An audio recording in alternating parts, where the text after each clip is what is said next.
వెంకటాచలం మండలం గొలగమూడిలోని భగవాన్ శ్రీ వెంకయ్య స్వామి ఆశ్రమాన్ని సందర్శించిన మాజీ ఉపరాష్ట్రపతి ముప్పవరపు వెంకయ్య నాయుడు, సర్వేపల్లి శాసనసభ్యులు సోమిరెడ్డి చంద్రమోహన్ రెడ్డి, స్వర్ణ భారత్ ట్రస్టీ దీపా వెంకట్ భగవాన్ శ్రీ వెంకయ్య స్వామిని దర్శించుకుని ప్రత్యేక పూజలు, నిర్వహణ, ఆశ్రమ ప్రాంగణం మొత్తాన్ని సందర్శించి అభివృద్ధితో పాటు సంక్షేమ కార్యక్రమాల అమలును తెలుసుకున్న వెంకయ్య నాయుడు విశ్వంభరుడు పేరుతో భగవాన్ శ్రీ వెంకయ్య స్వామి జీవిత చరిత్రపై రామకృష్ణ రాసిన గ్రంథాన్ని ఆవిష్కరించిన వెంకయ్య నాయుడు, సోమిరెడ్డి, దీపా వెంకట్, ఈఓ బాలసుబ్రహ్మణ్యం తదితరులు గ్రంథ రచయిత దంపూరు రామకృష్ణకు ఆత్మీయ సత్కారం చేసిన అతిథులు.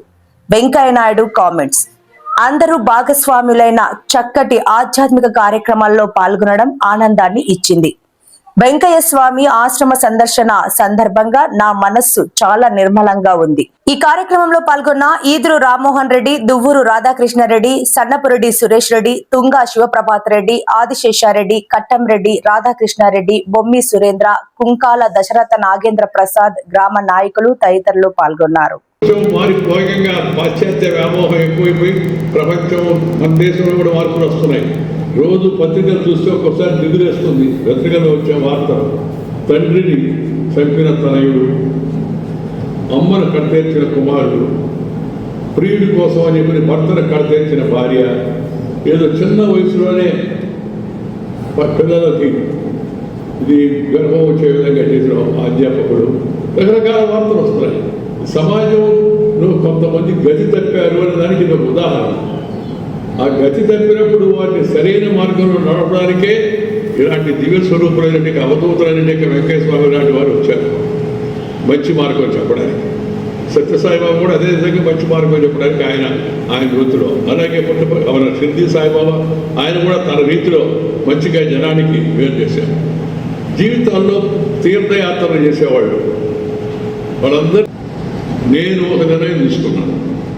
ఏంటంటే సంవత్సరానికి ఒకసారి వస్తాను తిరుపతికి అని దేవుడికి మనసులో మొక్కుకొని అక్కడ ప్రకటన చేసే బహిరంగంగా అందరికి తెలవాలి. నా కోసం నా గొప్పని కాదు, మిగతా రాజకీయ నాయకులు కూడా దయచేసి సంవత్సరానికి ఒక్కసారే దర్శనానికి వస్తే మంచిది అని నేను అప్పటి నుంచి ఇప్పటి వరకు దానికి కట్టుబడి ఉన్నాను.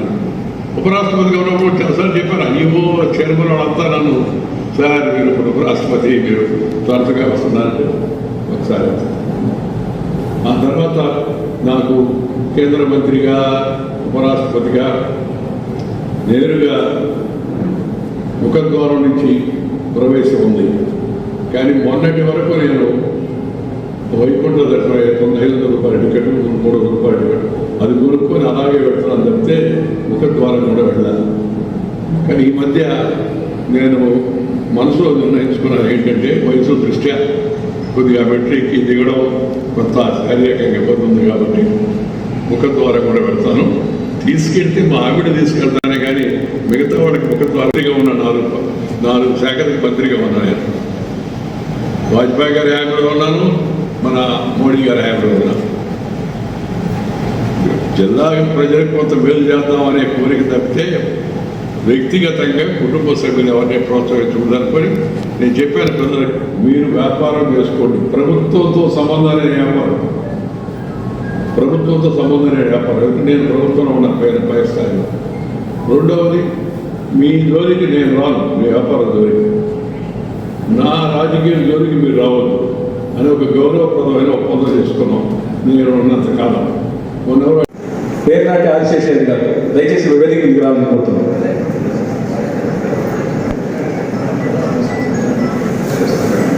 సురేంద్ర గారిని కూడా వేదికకి రావాల్సింది కోరుతున్నాను.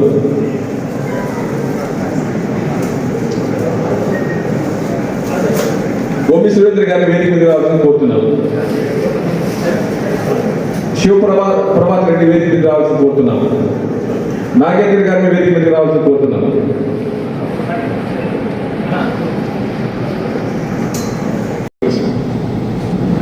అదృష్టవశాత్తు ఆ సమయంలో అందరూ ఇక్కడ ఉన్న ప్రజాప్రతినిధులు అందరూ కూడా గట్టిగా బాధపడగా చేసే మంచి పనులను గుర్తించి పార్టీ నిమిత్తం లేకుండా వచ్చి బహిరంగంగా ఆయన మద్దతు ప్రకటించారు.